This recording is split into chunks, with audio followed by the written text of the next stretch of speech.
Good morning, good afternoon, good evening, depending on your time and depending when you're going to be seeing this video. It's your brother, your boy, courserepscorner. Like I always tell you guys, it's my corner, it's your corner, and it's our corner. I don't wanna fall in love, I just wanna have some fun, yeah.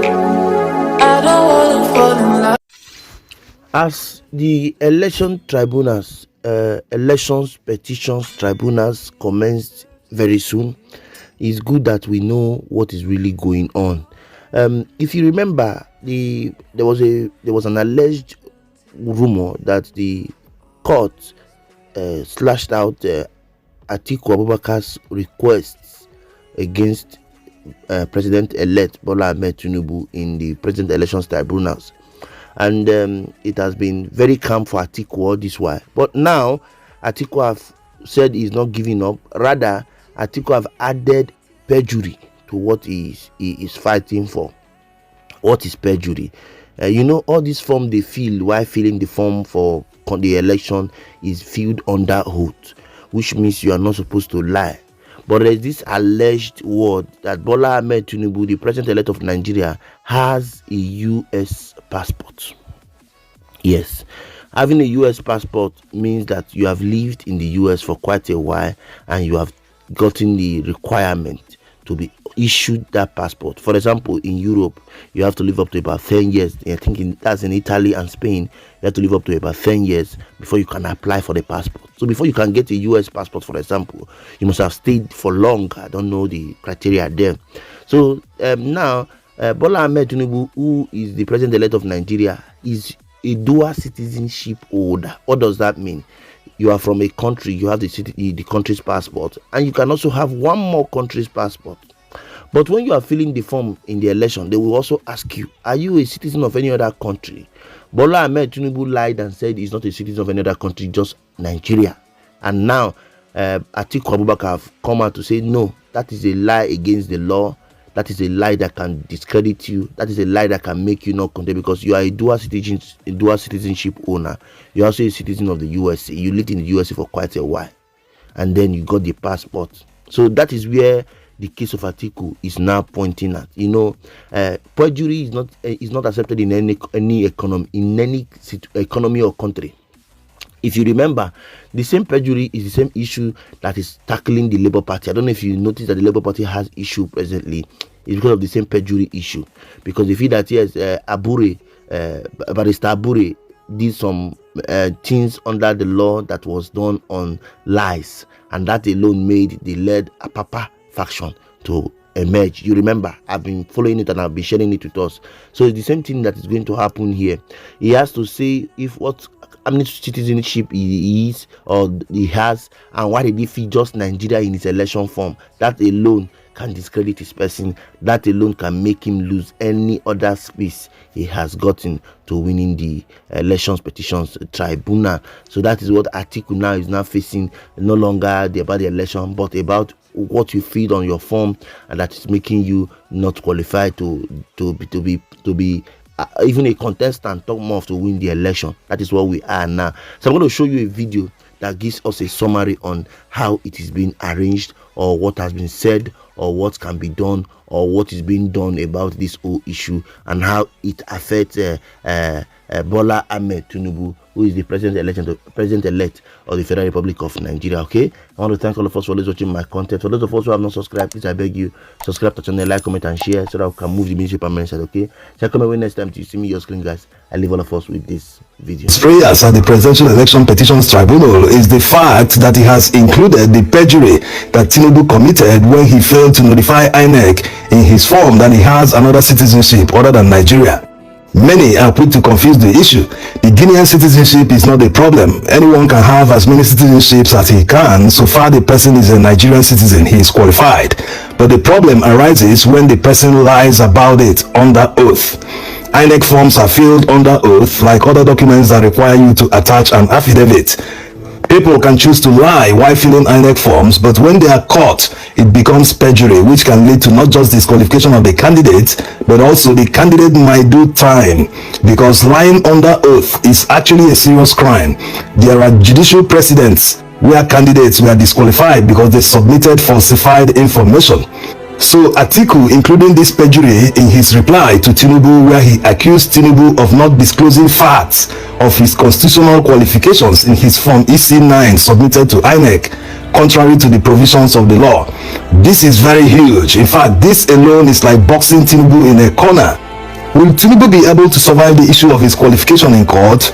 Atiku Abubakar and peterobi are challenging his qualification to be on the ballot based on his forfeiture of $460,000 to the United States authorities, being funds traced to narcotics trafficking.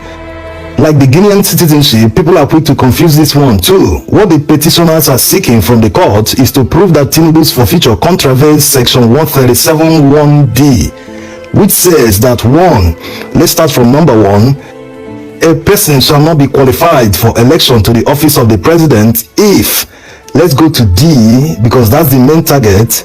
D says he is under a sentence of death imposed by any competent court of law or tribunal in Nigeria, or a sentence of imprisonment or fine for any offense involving dishonesty or fraud by whatever name called. What they are looking for here is dishonesty or fraud.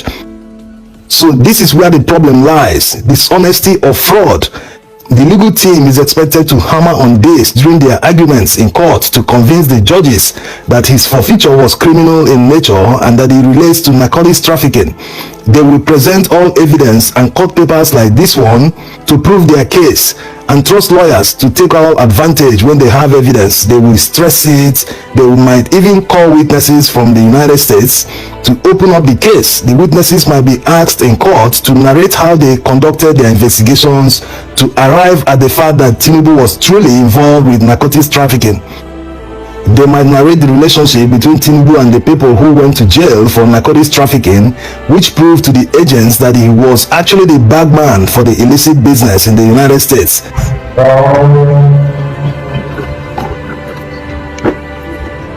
So it will be very disgraceful to behold the proceedings when the hearing starts. For someone who wants to occupy the office of the president, that would be a new low for Nigeria. And the legal team that will be defending Tinubu in court, with all the evidence abound and the baggages, it will soon become a moral burden for not just the lawyers but the judges also, including Nigerians at large, who will be thinking, why should someone that is tainted with the issue of narcotics be the one to lead the country? It is indeed a serious moral burden for everyone involved. By the way, the 5 judges that will be presiding over the Presidential Election Petitions Tribunal have been named. You can see their names.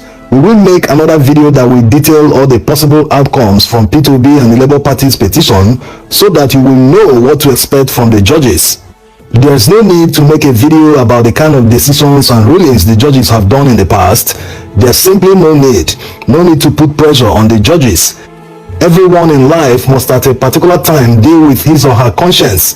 Judges are human beings, they have families, they go to churches or mosques.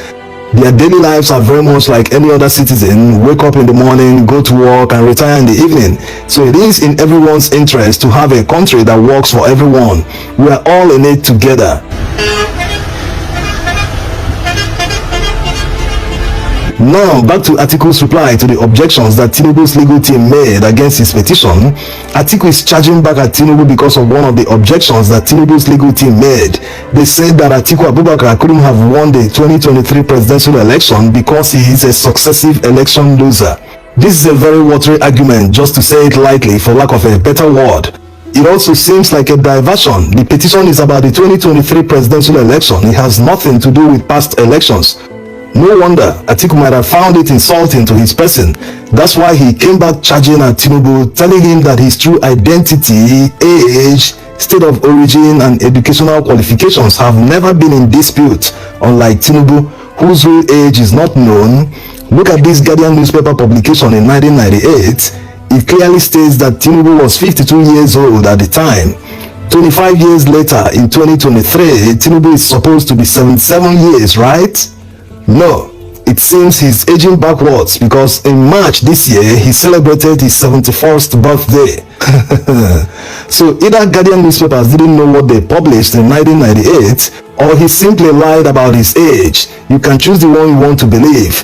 Anyway, there are many controversies surrounding Tinubu, like Atiku mentioned in his reply.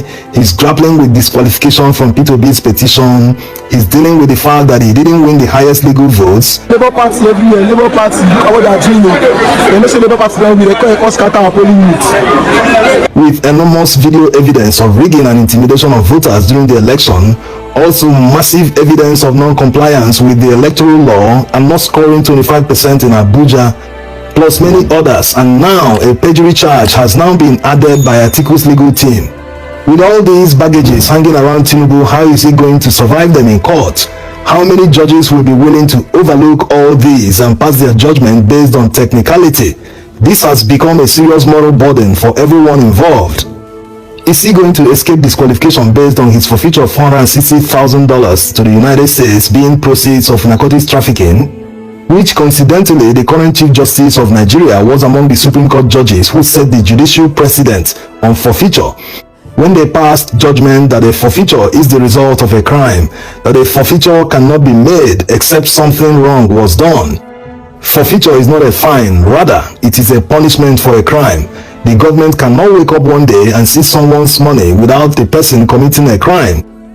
If they did that, no court will approve the forfeiture, and in Tinubu's case, the money traced to him was proceeds of narcotics trafficking. You can see more details about the Supreme Court judgment by watching this video on the top right corner, or you can get the link in the video description when you finish watching this one. In that judgment, the Supreme Court ruled that Mohammed Abacha made the forfeiture to the federal government because a crime was committed. So will the Supreme Court find a way to exonerate Tinubu and reverse themselves on the earlier judgment? Anyway, Nigerians are watching to see how the judges will decide, especially the appeal court, which in this case is the Supreme Court,